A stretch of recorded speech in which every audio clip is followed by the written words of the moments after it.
నా కృపానికి చాలును, నా శక్తి నీకిచ్చదన్. నా కృపానికి చాలును, నా శక్తి నీకిచ్చదన్. గ్రేస్ గ్రేస్ కృపా కృపా, గ్రేస్ గ్రేస్ కృపా కృపా, గ్రేస్ గ్రేస్ కృపా కృపా, గ్రేస్ గ్రేస్ కృపా కృపా. నా కృపానికి చాలును, నా శక్తి నీకిచ్చదన్.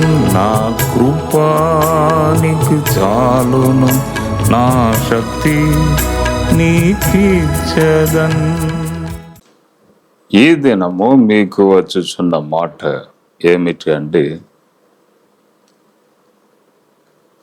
కీర్తన అంటే దావీదు రాసిన కీర్తన 139, 7, 8. దావీదును దేవుడు ఎక్కువ ప్రేమించాడు. దావీదు అంటే ఆయనకు చాలా ఇష్టం. ఆత్మను పొందిన వ్యక్తి.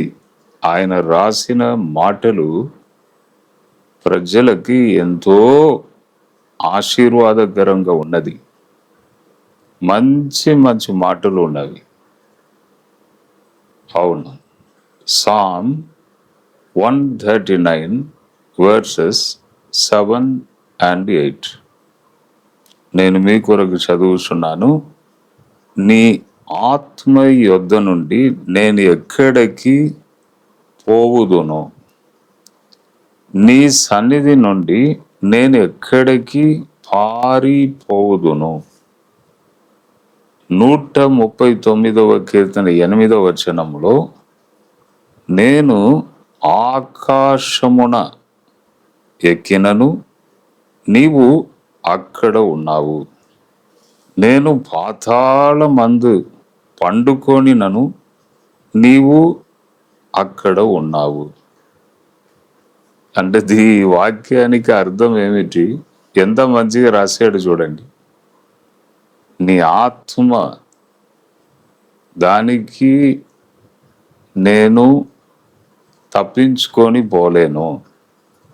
ఆకాశమున ఎక్కిన అక్కడ ఉన్నావు, పాతాళమునకు వెళ్ళిన అక్కడ కూడా ఉన్నావు, తప్పించుకొని నేను వెళ్ళలేను అని దావీదు అంటున్నాడు.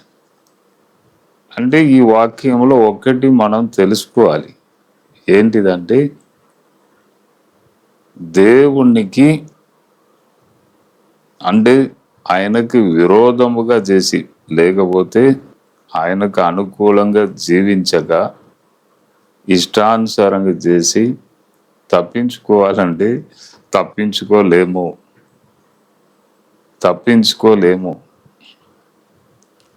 ఎక్కడ పోయినా అక్కడ ఆయన ఉంటాడు. కొందరు చూడండి, కేసు ఫైల్ అవుతుంది అంటే వెంటనే అరెస్ట్ వారెంట్ ఇస్తారు. కొన్ని కేసులు ఉంటవి, కొన్ని సీరియస్ కేసెస్ ఉంటవి, అంటే శిక్ష అధికముగా పడే కొన్ని పాపములు ఉంటవి. అంటే అరెస్ట్ వారెంట్ ఇచ్చేస్తారు, మనిషి దొరకడు. వెంటనే పోలీసు వారు అటు తిరుగుతారు, ఇటు తిరుగుతారు, ఎక్కడ పోయారయ్యా అంటే, ఇప్పుడు తమిళనాడులో కూడా ఒక సంఘటన జరిగింది. కేసు ఫైల్ అయింది, మనిషి దొరకలేదు. లాస్ట్లో అక్కడ కేరళ బార్డర్ దాటి అక్కడ ఒక హోటల్లో ఆయన ఉన్నప్పుడు అక్కడ వెళ్ళి పట్టుకున్నారు. అంటే మనుషుల ముందు తప్పించుకోలేకపోతున్నాం, మనుషుల ముందే. ఇక దేవుడు సృష్టి పిత, అన్నిటినీ చేసిన దేవుడు, ఆయన ముందు మనం తప్పించుకోగలమా? తప్పించుకోలేము. కాబట్టి చాలా జాగ్రత్తగా ఉండాలి. అటువంటి ఒక ఆలోచన, అటువంటి ఒక తలంపు మనకు ఉండాలి. మనం తప్పించుకోలేము. దేవుడు ఏం చెప్తున్నాడంటే, మోషే అను ప్రవక్తతో ఏమంటున్నాడంటే, తన నామమును ప్రకటించెను. తన నామమును మోషేకు దేవుడు ప్రకటించెను. అది అద్భుతంగా ఉంటది. ఒకసారి అది చదివితే చాలా బాగుంటది. 34వ అధ్యాయం, నిర్గమకాండం 34. మేఘములో యెహోవా దిగి అక్కడ అతనితో నిలిచి యెహోవా అను నామమును ప్రకటించెను. అది ఏంటిదంటే, అతని ఎదుట యెహోవా అతన్ని దాటి వెలుచు యెహోవా కనికరము, దయ, దీర్ఘశాంతము, విస్తారమైన కృపా సత్యము గల దేవుడైన యెహోవా. ఆయన 1000 మందికి కృపను చూపును, దోషమును, అపరాధమును, పాపమును క్షమించుని గాని ఆయన ఏమాత్రమును దోషులను నిర్దోషులుగా ఎంచక 3-4 తరముల వరకు తండ్రుల దోషమును కుమారుల మీదికిని రప్పించునని ప్రకటించెను. ఎంత మంచిగా ఉన్నది! ఆయన నామమును బట్టి ఇక్కడ రాయబడి ఉన్నది. చాలా దయా కనికరము గల దేవుడు, పాపములను క్షమించే దేవుడు. కానీ దోషము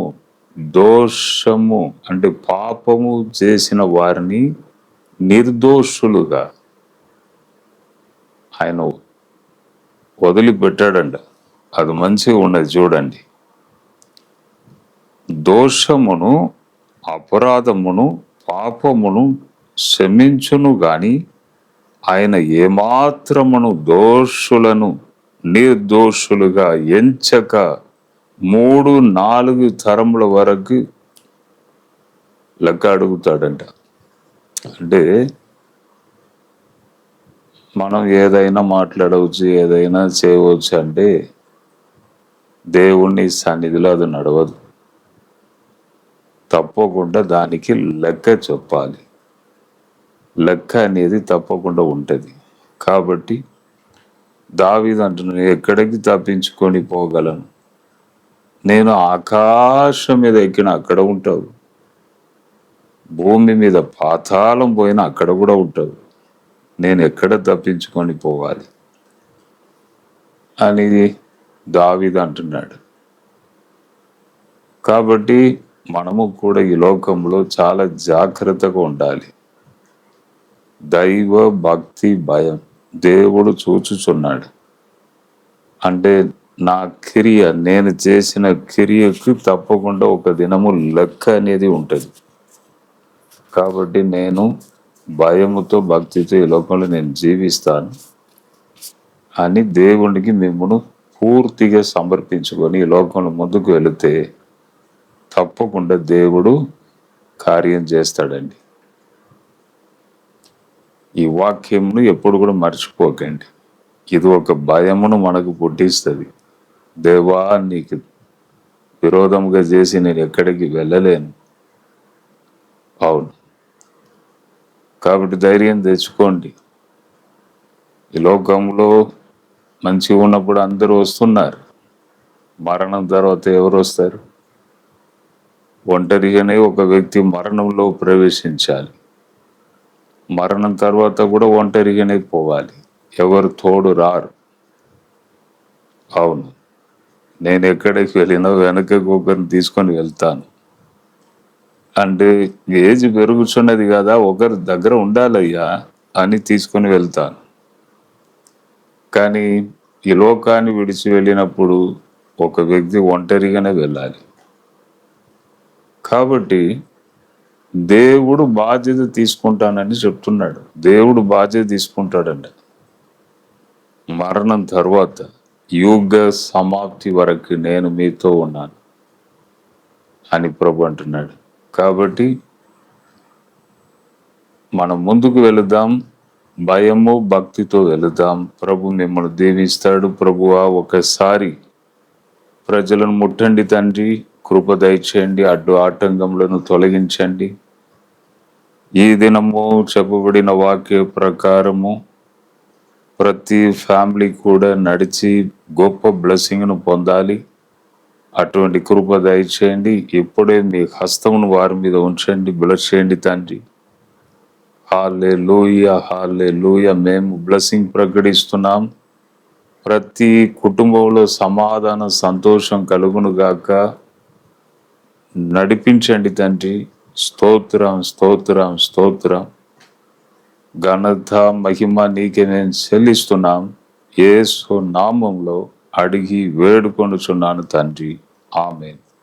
జడ్సన్ అబ్రహాం యూట్యూబ్ ఛానల్ని సబ్స్క్రైబ్ చేసుకోండి.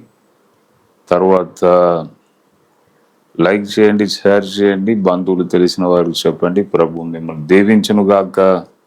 God bless you, God bless you, God bless you.